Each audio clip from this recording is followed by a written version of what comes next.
Le ndaba ishaya kabuhlungu enhlizweni konke kwenzeka isidumo. Ihlule noma sengithi ngiyipholisa ngenkomishi yetiye. Bathi izikambe ezinomsoco ihambe nosidumo. Sasesicela wena laqhasha usilandele isikweletu sethu. Ufika uphula impilo kanye nokufa umlenze ukuthatha iqhawe lethu. Akakwazi ukuhamba kanjalo. Ubezoshaya amacebo akhe mina ngiyamazi. But impilo injalo ke. Sometimes ayikho school is nice. Kodwa sisithi le mpungulo. Oh hey, gonna those days sahleka amahlaya ezulu. Hamba kahle, rest in peace tatomkhulu. Kuwesifundela khulu, rest in peace Joe Mafela usiduma impungulo. Utatomkhulu, lambili iqhawe lethu kwavuleka amazulu. Hamba kahle, rest in peace tatomkhulu. Kuwesifundela khulu, rest in peace Joe Mafela usiduma impungulo. Utatomkhulu, lihambile iqhawe lethu kwavuleka amazulu. Ngizomemeza ngizohlabelela ishebeleza. Itiye ngezikambi kahlanu ngizolenza. Sisi, ibhayisekile lami umtshezi ngizokugibeza. Uma sekumele ngiyikhokhe irent story ngizosenza. Ibrand yakamathema ebhantshini ngizoyikhweza. Mnika iphathi kwi-going up i-generation Madam and Eve uzoyenza.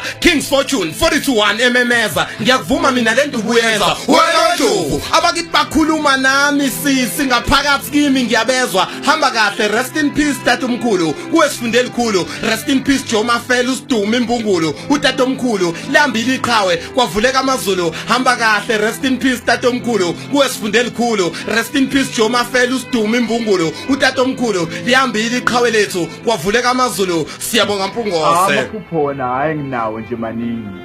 Engithandikile ukuthi ke ngiphupha umfana omncane egibele enkulu inkomo ensuku. 19 nosekezi. Zaphuma sukulu. Wawina? Cishe ngiwine kakhulu. Uzoba uhlupho. Angeke akhokhe irent ngesikhathi noma avela ngayikhokhi. Uzokweba ushukela wakho itiye ikofi ngikubona konke kungakenzeki.